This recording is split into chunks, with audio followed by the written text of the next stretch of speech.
नमस्कार मेरे प्यारे साथियों, रश्मि रथी के 2 सर्ग हो चुके हैं। आज सती सर्ग का समय है। पिछले 2 सर्गों में आपने जाना कि कैसे कर्ण रंगभूमि में अपने रण कौशल का प्रदर्शन करते हैं। वहाँ बैठे हुए सारे सभासद, सारे नगरवासी उनके रण कौशल को देख के हतप्रभ हो जाते हैं, अचंभित हो जाते हैं। वहीं दूसरे सर्ग में आपने देखा कि कैसे कर्ण महेंद्रगिरी पर्वत पर जाके परशुराम जी से शिक्षा लेते हैं, छल करते हैं कि वो ब्राह्मण कुमार हैं, पर अंततः शापित होकर लौटते हैं क्योंकि वो ब्राह्मण कुमार नहीं है। तृतीय सर्ग आज से मैं शुरू कर रहा हूँ। तृतीय सर्ग तब की कहानी है जब पांडव अज्ञातवास से लौट चुके हैं। भगवान श्री कृष्ण उनका संदेशा लेके हस्तिनापुर जाते हैं, गुरुराज के पास जाते हैं कि उनके राज्य का हिस्सा उनको दे दिया जाए। वहाँ दुर्योधन उनसे बदतमीजी करता है और उनको बांधने की कोशिश करता है। फिर कृष्ण वहाँ से आते हैं, नाराज हो जाते हैं। वहाँ कर्ण मिलता है, कर्ण को वो बातें करते हैं। ये पूरे तृतीय सर्ग का कथानक है। तो चलिए मैं इसको शुरू करता हूँ, लेकिन उसके पहले मैं एक चीज़ बता दूँ। जो स्नेह, जो प्यार, जो आशीर्वाद आप सब लोगों ने मुझे दिया है, मेरे पास फ़ोन कॉल्स आए हैं, व्हाट्सएप पे मैसेजेस आए हैं, नॉर्मल मैसेजेस आए हैं कि सब कुछ ठीक चल रहा है, मुझे मेरी कमियां बताते हैं, मैं उनको सुधारने में काम करता हूं। ये सब मेरे लिए बहुत ही उत्साहवर्धक है और मेरा हौसला बढ़ रहा है। कृपया इसे कायम रखें, मैं अपनी मेहनत में कोई कमी नहीं आने दूंगा। चलिए शुरू करते हैं। हो गया पूर्ण अज्ञातवास, पांडव लौटे वन से साहस। पावक में कनक सदृश तपकर, वीरत्व लिए कुछ और प्रखर। नस नस में तेज प्रवाह लिए, कुछ और नया उत्साह लिए। पावक मतलब अग्नि, कनक मतलब सोना। पावक में कनक सदृश तपकर, वीरत्व लिए कुछ और प्रखर। नस नस में तेज प्रवाह लिए, कुछ और नया उत्साह लिए। सच है विपत्ति जब आती है, कायर को ही दहलाती है। शूरमा नहीं विचलित होते, क्षण एक नहीं धीरज खोते। विघ्नों को गले लगाते हैं, कांटों में राह बनाते हैं। मुख से न कभी उफ कहते हैं, संकट के चरण न गहते हैं। जो आ पड़ता सब सहते हैं, उद्योग निरत नित रहते हैं। शूलों के मूल नसाने को, बड़ खुद विपत्ति पर छाने को। शूल मतलब दिक्कतें, उनकी दिक्कत को ही खत्म कर देते हैं और विपत्ति पर खुद छा जाते हैं। शूलों के मूल नसाने को, बड़ खुद विपत्ति पर छाने को।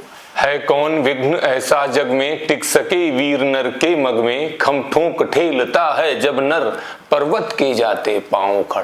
खम ठोंक ठेलता, यहाँ पर यह बताने की कोशिश है कि कैसे किसी पहाड़ को हिलाने के लिए जब आप लोहे का डंडा नीचे लगाते हैं और धक्का देते हैं तो पहाड़ का पत्थर, बड़े से बड़ा पत्थर भी रोल हो जाता है।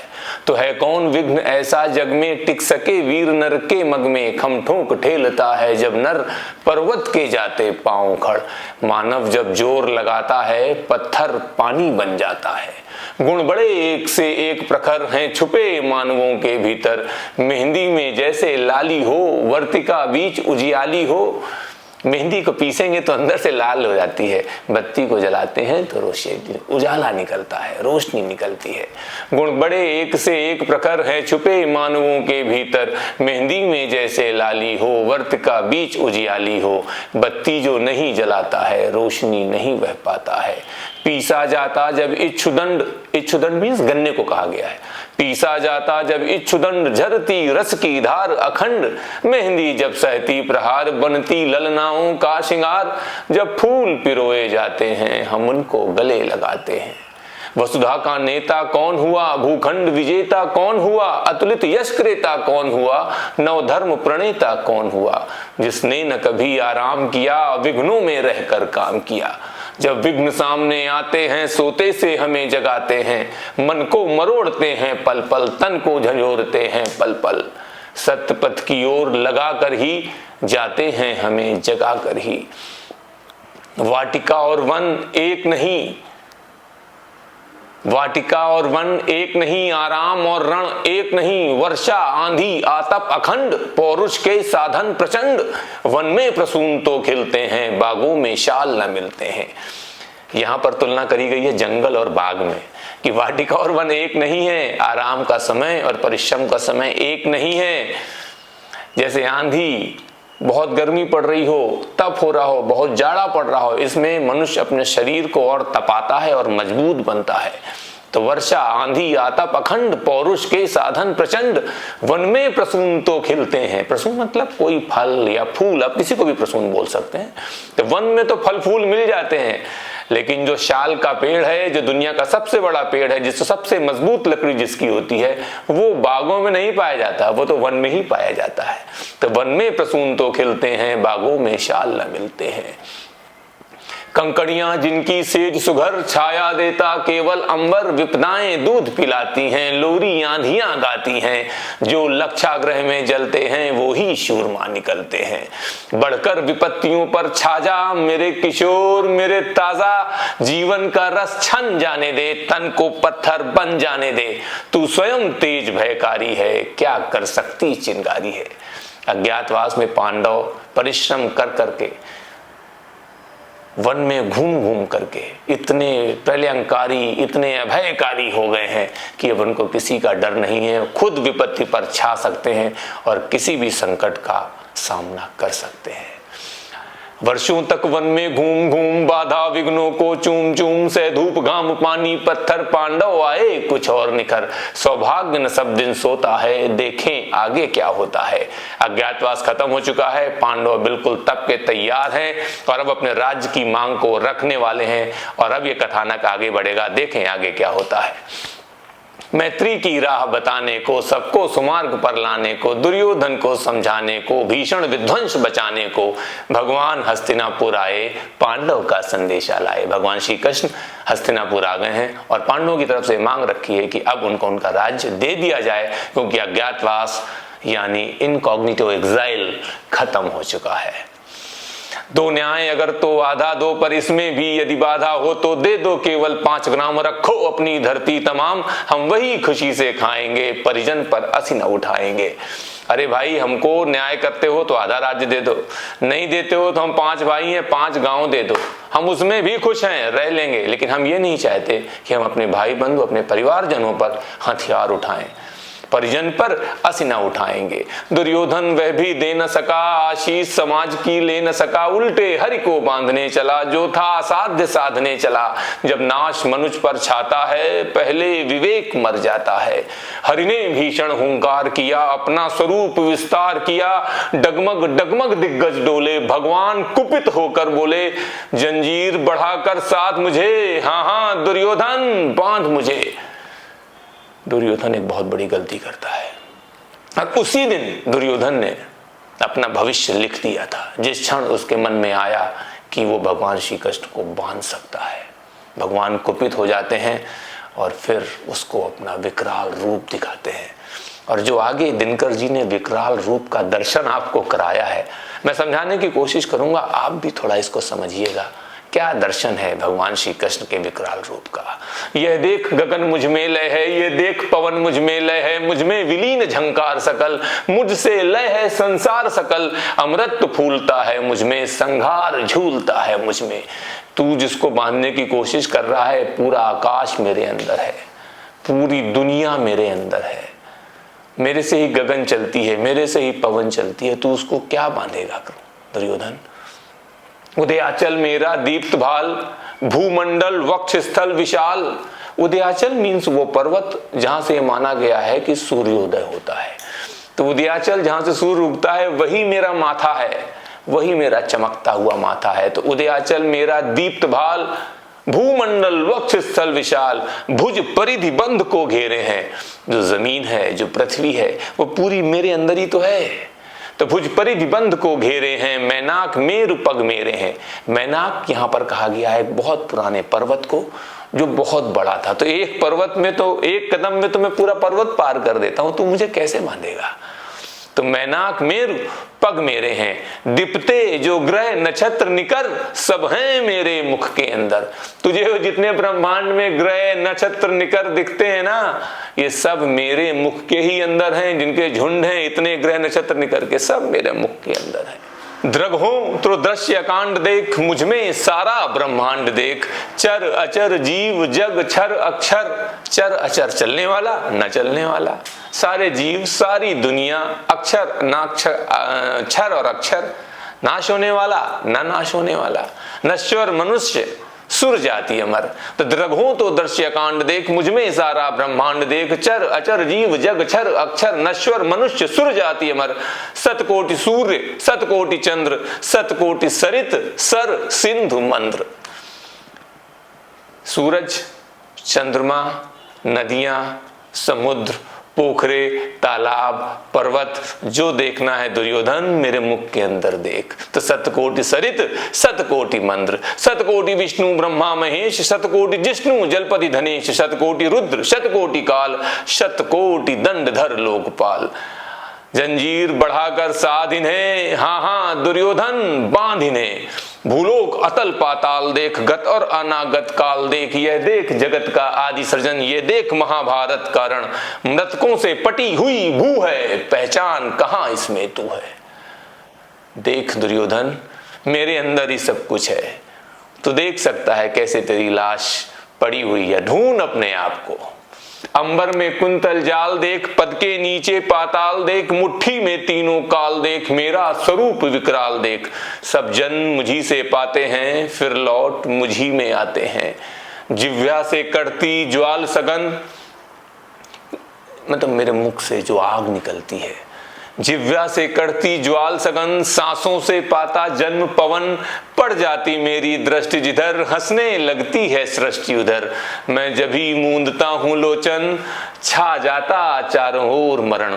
बांधने मुझे तो आया है, जंजीर बड़ी क्या लाया है। जो मुझे बांधना चाहे मन, पहले तो बांध अनन्य गगन। सूने को साध न सकता है, वह मुझे बांध कब सकता है।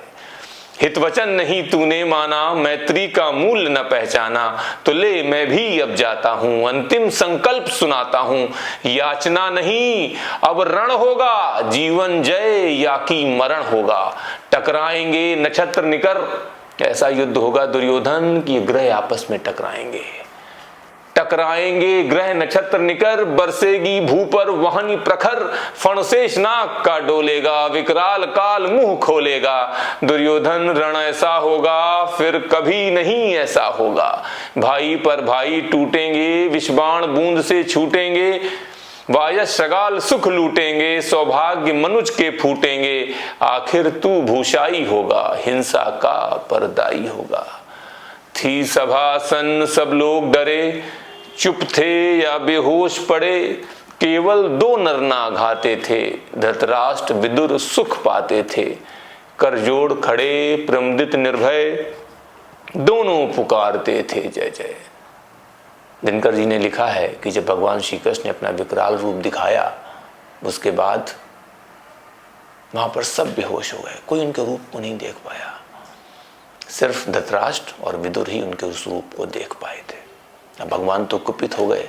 अब युद्ध जिसको वो टालना चाहते थे, उसके अलावा उनके सामने कोई रास्ता नहीं है। तो भगवान सभा को छोड़ चले, करके रणगर्जन घोर चले।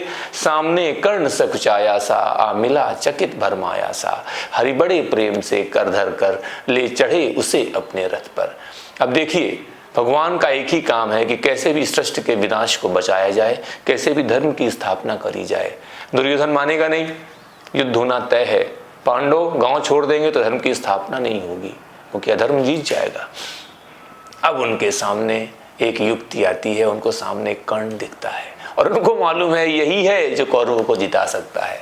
तो देखिए भगवान श्री कृष्ण की ये कोशिश, जिसमें वो कर्ण को अपने साथ जोड़ने की कोशिश करते हैं और उसको अपने साथ रथ में बैठाते हैं और उससे बात करते हैं। रथ चला परस्पर बात चली, शमदम की टेढ़ी घात चली। शीतल हो हरि ने कहा हाय, अब शेष नहीं कोई उपाय। हो विवश हमें धनु धरना है, क्षत्रिय समूह को मरना है। मैंने कितना कुछ कहा नहीं, विषव्यंग कहाँ तक सहा नहीं। पर दुर्योधन मतवाला है, कुछ नहीं समझने वाला है। चाहिए उसे बस रण केवल, सारी धरती की मरण केवल। हे वीर तुम ही बोलो अकाम। कृष्ण भगवान कर्ण से कहते हैं कि हे वीर इतने शांत क्यों हो। अकाम मतलब शांत, निरुत्तर क्यों हो। हे वीर तुम ही बोलो अकाम, क्या वस्तु बड़ी थी 5 ग्राम, कौरव को वो भी भारी है, मत गई मूड की मारी है, दुर्योधन को बोधूं कैसे, इस रण को अवरोधूं कैसे। ये जो युद्ध करवा रहा है दुर्योधन, इसको कैसे समझाऊं, ये कितना प्रलंकारी युद्ध हो जाएगा, समझ नहीं रहा है, मैं इस रण को कैसे रोकूं। सोचो सोचो क्या दृश्य विकट होगा, रण में जब काल प्रकट होगा, बाहर शोणित की तप्त धार, मैदान में गर्म खून बहेगा। बाहर शोणित की तप्त धार, भीतर विधवाओं की पुकार, निर्शन विष्णन बिल्लाएंगे, बच्चे अनाथ चिल्लाएंगे, कटे हुए सर चारों तरफ होंगे, अनाथ बच्चे चिल्ला रहे होंगे। चिंता है मैं क्या और करूं, शांति को छिपा किस ओट धरूं, सब राह बंद मेरे जाने, हाँ एक बात यदि तू माने, तो शांति नहीं जल सकती है, सम्राग्नि अभी टल सकती है। कृष्ण भगवान ने पासा फेंक दिया है कि कैसे कर्ण को मैं अपनी तरफ मिला लूं। पा तुझे धन्य है दुर्योधन, तू एकमात्र उसका जीवन, तेरे बल की है आस उसे, तुझसे जय का विश्वास उसे, तू साथ न उसका छोड़ेगा, वह क्यों रण से मुख मोड़ेगा। क्या घटनीय घटना कराल, फिर बताते हैं एक घटना है जो बहुत ही, जिसको नहीं होना चाहिए था, वो एक घटना हुई है। क्या घटनीय घटना कराल, तू प्रथा कुक्ष का प्रथम लाल। प्रथा मतलब कुंती, कुक्ष मतलब कोख। क्या घटनीय घटना कराल, तू प्रथा कुक्ष का प्रथम लाल, बंसूत अनादर सहता है, कौरव के दल में रहता है, शरचाप उठाए 8 प्रहर, पांडव से लड़ने को तत्पर। अरे तू कुंती का पुत्र है और तू कौरवों के दल में रहता है, दिन रात घोड़े के चाप उठा करके घोड़े को दौड़ाता है और हमेशा पांडव से ही लड़ने की बात करता है। तू तो कुंती का पुत्र है, पांडव से लड़ने को तत्पर, माँ का स्नेह पाया न कभी, सामने सत्य आया न कभी, किस्मत के फेरे में पड़कर, पा प्रेम बसा दुश्मन के घर, निज बंधु मानता है पर को, कहता है शत्रु सहोदर को, पर कौन दोष इसमें तेरा, अब मान कहा इतना मेरा, चल हो कर संग अभी मेरे, हैं जहां 5 भ्राता तेरे, बिछड़े भाई मिल जाएंगे, हम मिलकर मोद मनाएंगे।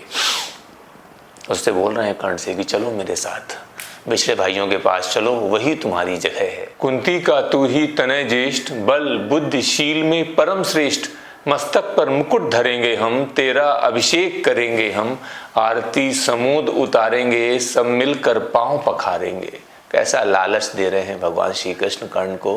पदत्राण भीम पहनाएगा, भीम तो तुझे सुबह सुबह जूते पहनाएगा, पदत्राण भीम पहनाएगा, धर्माचिप चंवर डुलाएगा।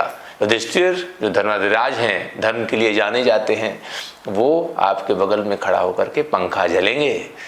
पदत्राण भीम पहनाएगा, धर्माचिप चंवर डुलाएगा, पहरे पर पार्थ प्रहर होंगे, सहदेव नकुल अनुचर होंगे, भोजन उत्तरा बनाएगी, पंचाली पान खिलाएगी। आहा क्या दृश्य सुभग होगा, आनंद चमत्कृत जग होगा, सब लोग तुझे पहचानेंगे, असली स्वरूप में जानेंगे, खोई मणि को जब पाएगी, कुंती फूली न समाएगी, रण अनायास रुक जाएगा, कुरुराट स्वयं झुक जाएगा, संसार बड़े सुख में होगा, कोई न कहीं दुख में होगा, सब गीत खुशी के गाएंगे, तेरा सौभाग्य मनाएंगे। कुरुराट समर्पण करता हूँ, साम्राज्य समर्पण करता हूँ, यश मुकुट मान सिंहासन ले, बस एक भीख मुझको दे दे, कौरव को तज रण रोक सके, भूखा हर भावी शोक सके। भगवान श्री कृष्ण बोल रहे हैं कि तू मेरे साथ चल कर्ण, तेरे को मुकुट रखूंगा, तेरे को राजा बनाऊंगा, भीम जूते पहनाएगा, अर्जुन तेरा पहरेदार होगा, युधिष्ठिर तुझे पंखा झुलाएगा, नकुल सहदेव हमेशा तेरे पीछे होंगे, उत्तरा तेरे लिए खाना बनाएगी, पंचाली तुझे पान खिलाएगी, संसार में कहीं युद्ध नहीं होगा, ये दुनिया में कोई कष्ट में नहीं होगा, तू बस कौरव को छोड़, कौरव को तज रण रोक सके, भूखा हर भावी शोक सके। तू मेरे साथ चल, इस रण को रोक दे और इस जमीन पर, इस धरती पर जो ये युद्ध का बोझ आने वाला है, इसको खत्म कर दे। यहां तक का जो पाठ है ये कृष्ण ने कहा। अब कर्ण का उत्तर चालू होगा। वीडियो ज़्यादा बड़ा ना हो इसलिए मैं उसको अगले एपिसोड में लाऊंगा। अब इसके बाद कर्ण का जो उत्तर है वो भी बहुत ही आनंददायक है। कर्ण अपने चिर परिचित स्वभाव के अनुसार ही जवाब देंगे, ये तो आप सबको मालूम है। हाँ, दिनकर जी ने उसको कैसे लिखा है ये अगले एपिसोड में। तब तक के लिए आप सबका धन्यवाद।